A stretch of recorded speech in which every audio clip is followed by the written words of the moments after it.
Hi, everybody.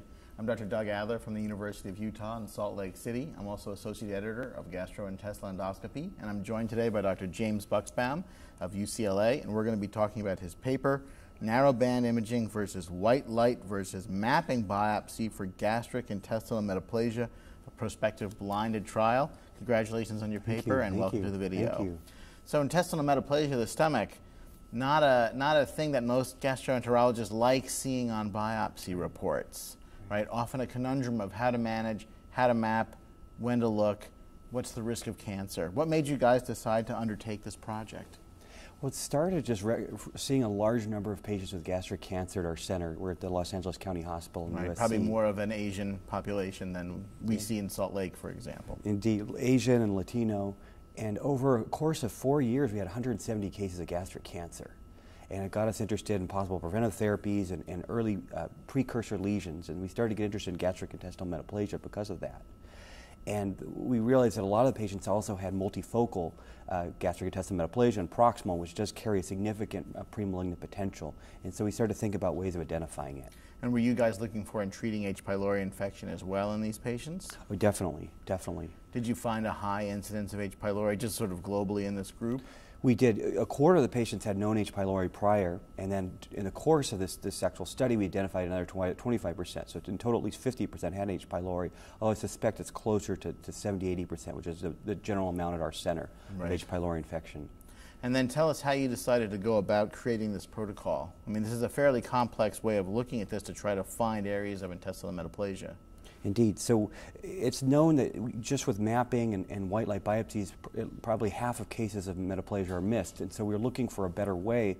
I came across some papers from the group in Porto, Portugal, led by Mario Denise Ribeiro and Pedro Pimentel Nunez. And we got in touch. I ended up going to Portugal to train with them in narrowband imaging.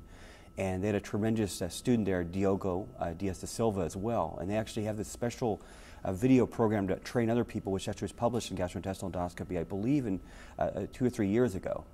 And so I trained there, and then my group trained online. So there was 4 endoscopists at our center, and we learned this kind of simplified narrowband imaging approach.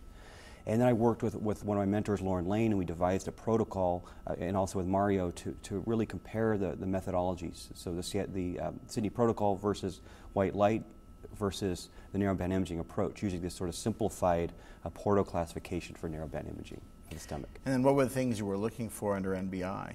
Well, we're looking for a tubulovillous pattern, a brain-like pattern, somewhat similar to what you'll see in a colonic polyp. Form? Indeed, indeed. It's a similar looking. And how does it look compared to the surrounding, like what would normal stomach look like, for example, to you under NBI? Like how would you describe normal stomach in comparison? Well, there's actually 2 different patterns in the stomach. Depends if you're proximal or distal in the stomach, and you'll either see a very uniform dot pattern or sort of a very uniform donut pattern, depending on what part of the stomach you're in. But it's highly uniform, and that's how we can differentiate it from metaplasia and also dysplasia. So tell us about the protocol. How did you actually set patients up to be treated by different routes? So it's a fairly demanding protocol. It sounded demanding. It took I was glad you did the study, by the way. So prior studies, we were part of the multi-center European cohort for working with this a little bit before, and others in Japan as well. There's been studies, but typically it's been the same endoscopists doing white light and narrowband imaging. And the problem is in that then both of the exams inform each other, and you end up with probably not the most accurate estimates.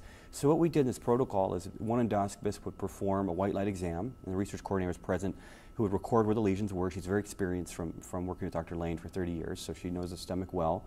But they were not allowed to biopsy. Then they'd have to exit the room, and then a second endoscopist would come in with narrowband imaging on, and then the person could only do narrowband imaging and biopsy targeted based on their narrowband imaging findings, which were also recorded. And so no biopsies on the first round, biopsies on the NBI round. Correct. And then the white light person would then be allowed to come back, do their biopsies, but no additional biopsies except what they specified, and then they could do the exact Sydney protocol biopsies. Right. So they would biopsy where they initially picked, right. And although they could see at least where the NBI biopsies had been done. But they weren't allowed to deviate. And then did you time them? Like, for example, like in Barrett's or colonoscopy, we know that the longer you look, the more you find. Did you give them a set amount of time, or were they allowed to look for as long as they wanted? And did you track the time that each group looked? We did track that. We let them take as long as needed, but we did track the time. And it was a median of 23 minutes. which did include also the time between when people were going in and out of the room. So it was all, every case was actually done under conscious sedation. More moderate sedation is a better term. So the average look for white light was 23 minutes, or the entire procedure? Thing, all 3 different steps. Makes you wonder a little bit, do you think people looked a little longer because they knew it was in a study? Might have, you never know. But we did do a lot of EGDs out in the world are done in 3 minutes. Correct. We did do conditional logistic regression, though, to try to control for that, to see in a sensitivity analysis. It didn't seem to make a difference, but certainly that's an issue. And what were your main findings? So the primary findings was that white light endoscopy was really not adequate. It only detected about 30% of the cases of intestinal metaplasia, which is particularly worrisome because 68% of all people who had metaplasia in the study actually had high-risk metaplasia with multifocal or proximal involvement. So it didn't appear adequate. Narrowband imaging was much better. There was only, I believe there was 68% were detected by narrowband imaging, and then in the 76% by the Sydney protocol. But every modality missed some patients, with the exception of narrowband imaging plus the protocol was the strongest, and they detected all the patients. Right, so the more you looked and the more rigid biopsy protocol tended to do best. Correct. And then what about cancer detection? There were 2 patients with cancer who were discovered. None of these patients had a history of metaplasia or any type of precancerous lesion. They were all de novo endoscopies, 2 cancer detections. One was actually detected by all 3 methods, and one actually was very proximal, so it was technically missed by the Sydney protocol. That's interesting. I mean, I think that we've had NBI on our scopes or other similar versions on the different vendor scopes for years now, and they've kind of been struggling for a true indication. I mean, a lot of times you see a polyp, you turn the NBI on, and you're like, yup, there it is. But this sounds like you're really using it in a different way to truly find things that maybe you wouldn't be seeing. Correct. It's akin to what's being done in inflammatory bowel disease with chromoendoscopy. So when we have these high-risk patients at our center, we know of a high gastric cancer risk, and we're performing an exam for dyspepsia or any indication, we do a double exam with white light and then with NBI as well for the entire stomach. So do you think you've now settled onto your final protocol, or are you looking to do other studies to refine this further?